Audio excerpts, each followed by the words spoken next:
recognized symbol of excellence for your entertainment.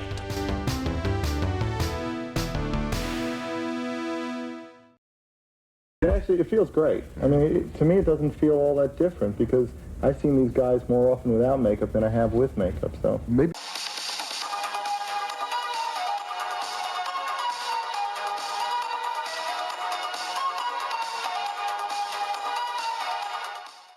Welcome to Machino Music Music, the show that puts some music in Machino music, with your host, me, Brett Strong. Today in Machino Music Music, it's Kiss non-makeup album ranking. Actually what this is just a cheap attempt to boost numbers. Okay, here we go, Kiss non-makeup album ranking. Now, I know I have kinda sorta done this already. I mean, we did Kiss 80s album ranking. And then I thought, well, how am I going to talk about the other albums and things? So I did like sort of just the rest of the catalog. But then I thought, hey, wait a minute. You could just rank the non-makeup albums as a whole. Why didn't I think of that before? Yeah. And you get, hey, I'm going to get the numbers back up. This is a cheap numbers grab. Yeah. Because I have absolutely no shame, everybody. Starting with Lick It Up, all the way to Carnival of Souls was kind of the era where they took the makeup off, tried something different, became almost an entirely different band, but in spirit we're still Kiss. And actually, from the last time I did the Kiss 80s album ranking, I actually own all these albums now. So I can give my arm a rest, I don't have to keep pointing up. So, again, this is how I like these albums. If you like them differently, you think I rank, like Hot in the Shade a little too high, just give me a break. We all hear these things differently. We're just having some fun here, and this is how I like these albums. You like it, it's okay, that's cool. So let's get into it here. This was actually a last-minute swap out. Going back and listening to these, I'm going to go ANIMALIZE at the bottom. Yeah. Just going back and listening to these again. I like this album. I mean, the opening track, I've Had Enough, Into the Fire. Wow, one of the heaviest Kiss songs you're ever going to hear. One of the heaviest, like, metal songs I've ever done. Mark St. John on guitar, who, you know, he only did this one record and never really fit in with the band. He couldn't even play live because, you know, he had like a hand problem, and, you know, he's like, you know, he couldn't do the guitar solo. Paul Stanley had to do guitar solos. Paul Stanley's not a lead player. He's a rhythm guy, you know. I'm a rhythm player, so I was looked up to Paul Stanley as a rhythm player, and here he is trying to do leads because Mark St. John just couldn't do it. And another thing with Mark St. John is that he couldn't repeat a lot of the stuff. He'd come up with this really cool riff and then couldn't play it back. So it's really frustrating. And also, he was all about just playing really fast. And you get that on a song like I've Had Enough, Into the Fire. And there are some other cool tunes on here. Heaven's on Fire, I like. Under the Gun, Thrills in the Night. But the thing is with this album, like, again, like Mark St. John is a big part of it. Again, he's like saying about the playing fast. He had no real sense of melody. And Paul Stanley would say, you know, hey, listen to Jimi Hendrix, listen to Eric Clapton, listen to these great guitar players. And he was like, well, I can play faster than those guys. Well, that's not what it's all about. You got to have a sense of melody. So the songs overall I don't think are very memorable. But another thing about this era, and we'll talk about this all throughout this ranking, is Gene Simmons is kind of like checked out. He's on vacation. He's trying to make it in Hollywood. So he's like not really present. And that's why, you know, Paul Stanley's steering the ship. He's bringing in a lot of these outside writers, but people kind of dumped on Kiss for doing it at the time. But you know, you got to, like, Paul Stanley was kind of on his own. You know, he's got this new band. I mean, Ace and Peter are gone for, you know, reasons we don't really, you know, we all know, and, you know, whether you, whose side you're on, whatever. I mean, this person said this, you know, it doesn't really matter. But Paul Stanley is kind of having a hard time.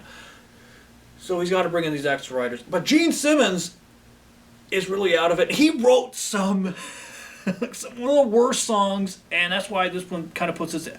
Burn Bitch Burn is just an absolutely dreadful, stupid, awful song. The lyrics, I mean, the music's kind of cool, but the lyrics are just like, put my log in your fireplace. Somebody wrote that, everybody, and it was Gene Simmons.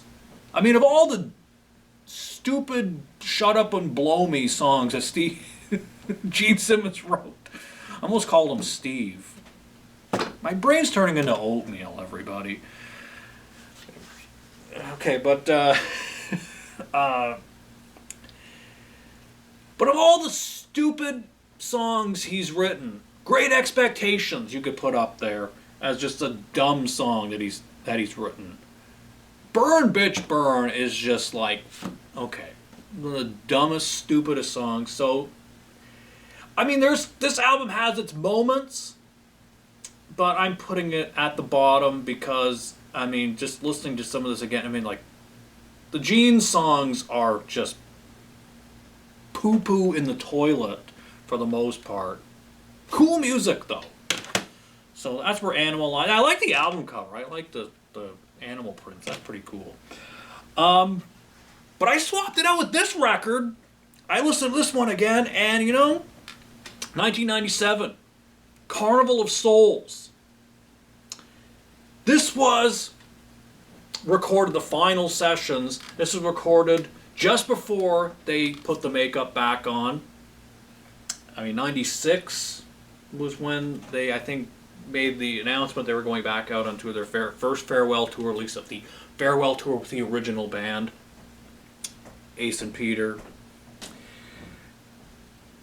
So, you still got Bruce Kulick on here. Eric Singer.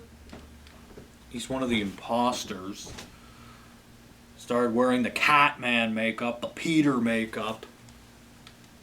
Can't do that. People got mad. But, hey, just shut up and enjoy the music. That's what I always say. I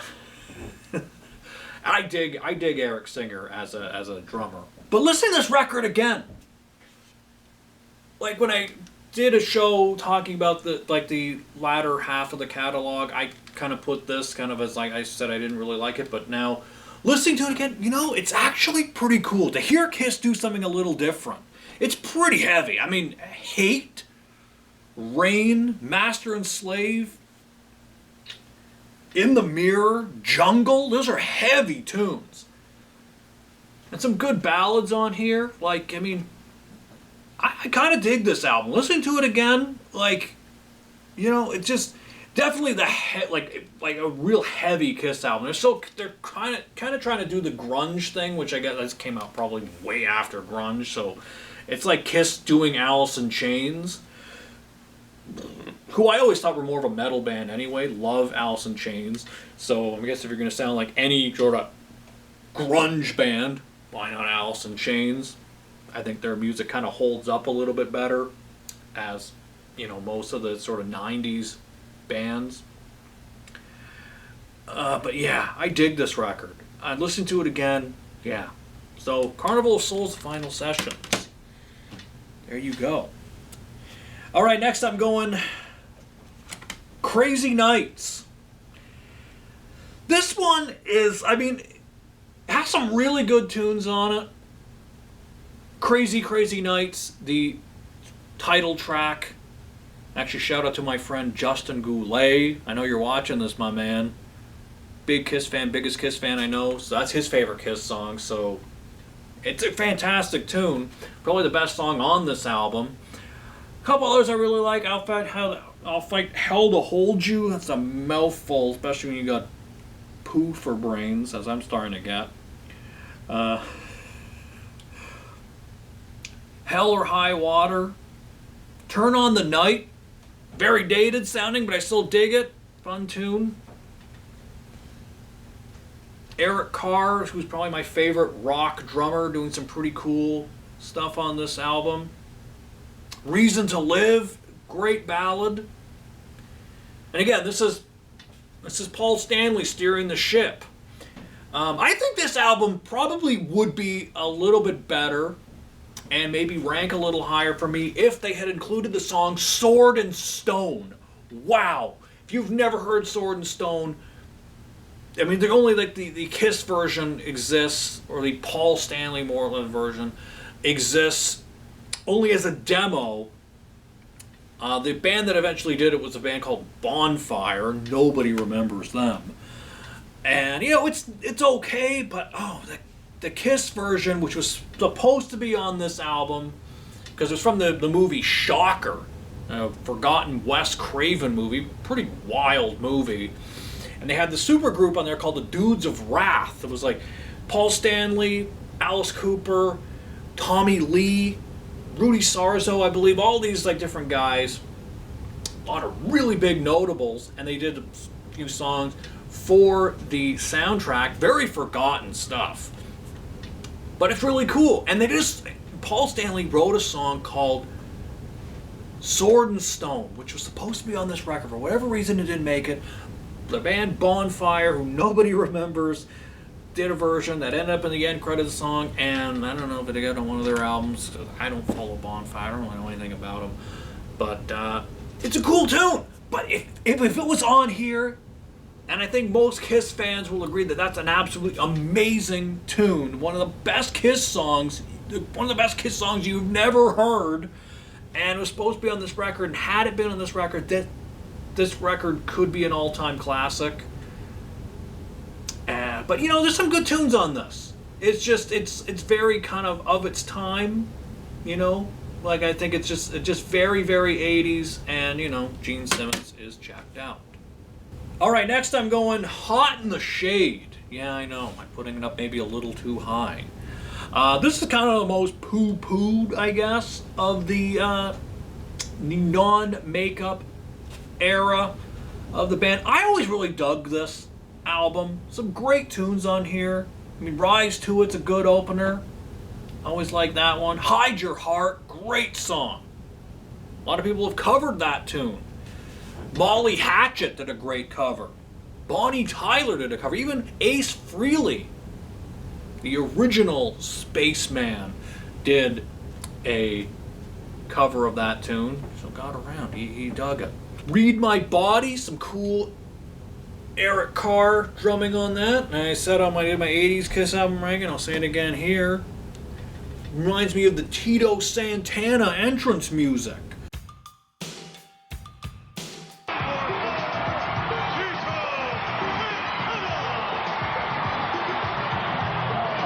So good, love it.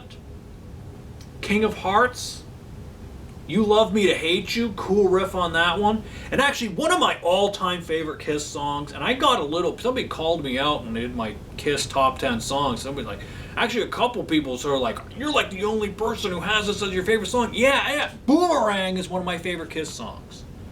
Boomerang, yeah, I'm the only person who has Boomerang in their top 10 favorite Kiss songs. Yeah, I know. Somebody even called me out saying, you know, that's like the worst lyrics Gene's ever committed to tape. Like the worst lyrics he's ever, like, okay. But musically, I think we can all agree it's a phenomenal song. I mean, I would even say it's like borderline thrash metal. Probably one of the heaviest, fastest Kiss tunes. I mean, Eric Carr and Bruce Kulick are just tearing it up on that. Really cool. I mean, the whole band just like, and yeah, Gene wrote some dumb lyrics for it, but you know, they're no stupider than Burn Bitch Burn, for God's sakes. I mean, Burn Bitch Burn. I mean, if you're gonna, it's like the worst song Gene Simmons ever written, I mean, go there. I would put, I mean, Boomerang sounds like Bob Dylan compared to Burn Bitch Burn. So, I mean, it's not the worst Shut Up and Blow Me song Gene wrote. But I love this song, Boomerang. So that's what kind of puts this one up higher for me. And also, just there's some great tunes on here. You've got a great ballad co-written by Michael Bolton. Michael, How Am I Supposed to Live Without You, Bolton. Yeah. Michael Bolton. He was a heavy metal singer when he started out. So, hey, why not hook up with, a band like Kiss? So, hey, Michael Bolton's got his heavy metal, hard rock cred. And it's a great record. So, yeah. That's where I'm putting Hot in the Shade. Although I hate that you can't even see that it's a Kiss album. Need a better album cover. Even on the thing, usually has a Kiss. Like, on the CD, it's... Hot in the Shade, that's where I rank that one.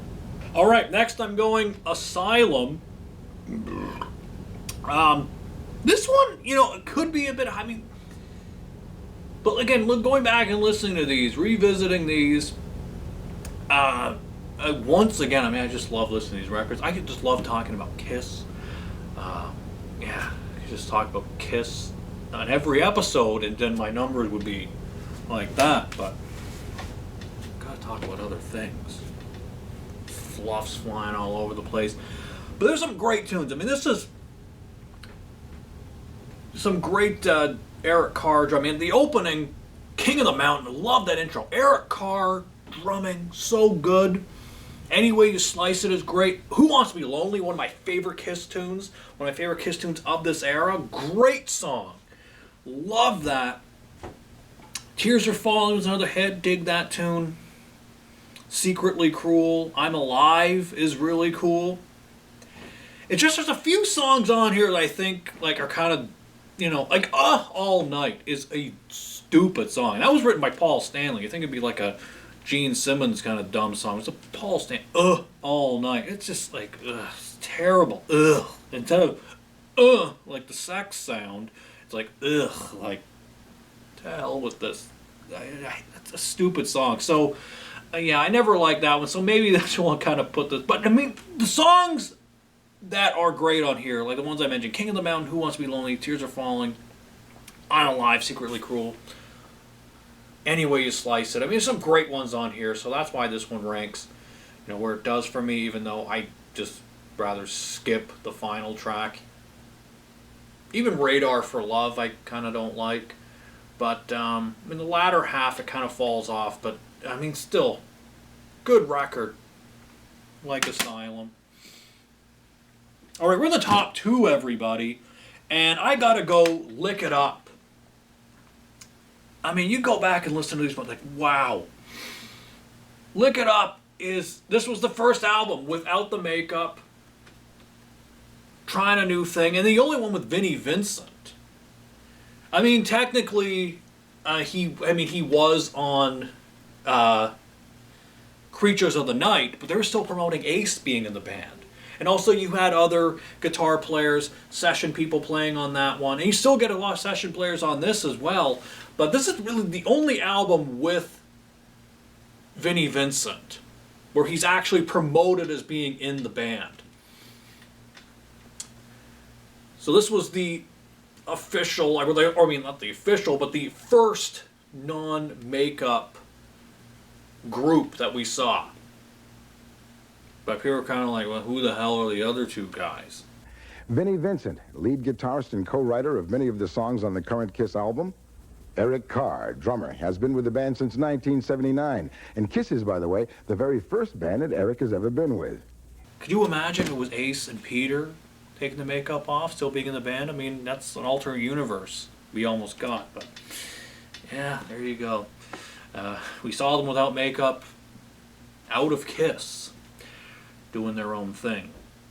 But this record, Exciter, kicking it off, one of my all-time favorite Kiss tunes. So great. We got a great solo from the late, great Rick Derringer, Rick Rock and Roll Hoochie Coo Derringer, doing an amazing solo on that tune. Love Exciter. I think that's probably one of the more, most pure metal songs Kiss ever did. It's just an absolute, yeah. You want an example of Kiss being just a metal band, which they kind of were during this era, much more of a straightforward heavy metal band.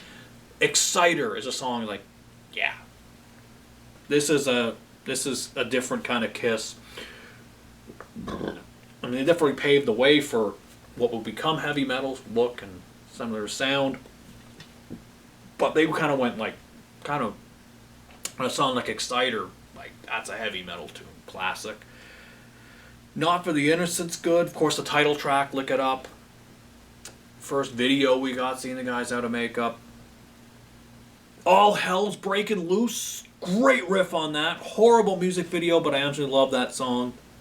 Million to One. Fits Like a Glove. Dance All Over Your Face. And On the Eighth Day, closing it out. Great tunes. Some great songs on this one. Those ones that I mentioned. But my number one is going to be Revenge. Yeah. I mean, you still got Bruce Kulick in the band. I love Bruce Kulick. I mean, that's kind of the classic lineup of this era, was Kulick and Eric Carr. And this album would have featured Eric Carr, but he unfortunately passed away just before this was about to come out in 1991. This came out in 92. And we got Eric Singer, got another Eric, who remained in the band right till the end. But this is just, I just love this record. Such a great album, and has, I would say, my favorite Kiss song. It's the first Kiss song I ever really heard, and one of the first songs I ever really remember just like absolutely loving, and that's God Gave Rock and Roll to You Too. And then finding out it's an Argent tune. Argent's one of my all-time favorite bands, so really got me into Argent. But I just love God Gave Rock and Roll to You. Big Bill and Ted's Excellent Adventure, Bogus Journey fan. Of course, using Bill and Ted's Bogus Journey, that's where I first heard it. Works so well in that movie. So, yeah, I just love God Gave Rock and Roll to You. So that's why this, puts it up for me as my number one. But some other great tunes on here. Tough Love is great. Heavy riff on that. Unholy kicking it off. Great heavy tune. Domino, Heart of Chrome, awesome. Paralyzed is great. I just wanna forget you. I see what you did there. Sound like you're gonna say a very bad word and you didn't. A little fake out. That's what these bands did. So you get bawdy songs on the radio. Yeah. Really, a lot of great tunes on here. Ones I would have loved to have heard Kiss do. I mean, they had kept sort of God Gave Rock and Roll to You. It played over the announcement of the Avatar era on the final Kiss concert. So, that one sort of stayed in the rotation, kind of stayed in the I don't know what else you call it, but it sort of stayed in the mix. And this, of course, you get there's a little kind of bonus track on here, Car Jam 1981, which is an outtake of an amazing drum solo from the great Eric Carr. It actually was a early version, I believe, of Ace Frehley tune, because he eventually did it on the first Frehley's Comet album, the song Breakout. So you get like an early version of that, but it's really just a showcase for the great Eric Carr drum solo. And really what made me fall in love with him as a, great drummer and my personal favorite rock drummer, I would say. But, yeah, just a great record. It's right before the Carnival of Souls final sessions. So, yeah, Revenge. So there you go. That's how I rank the Kiss non-makeup albums. I also, of course, I didn't include smashes, thrashes, and hits, because that's just like a greatest hits compilation. There's a few songs, new songs on that, but there's some of the worst Kiss songs. They're really bad. Let's Put the X in Sex. Terrible. It's got a horrible music video. Love 'em or hate 'em. Kiss are one of those bands you just can't ignore. They're just one of those bands, and we got the new era, of course. However that's going to pan out with the avatars, and Kiss, everybody. That's you wanted the best, you got the best. Maybe these albums aren't particularly the best. I think I might just go back and just do the full makeup albums. I can also do that, but yeah, if you're a Kiss fan, I hope you enjoyed this. That's it for this week. Until we meet again, this is Brett Strong saying good journey.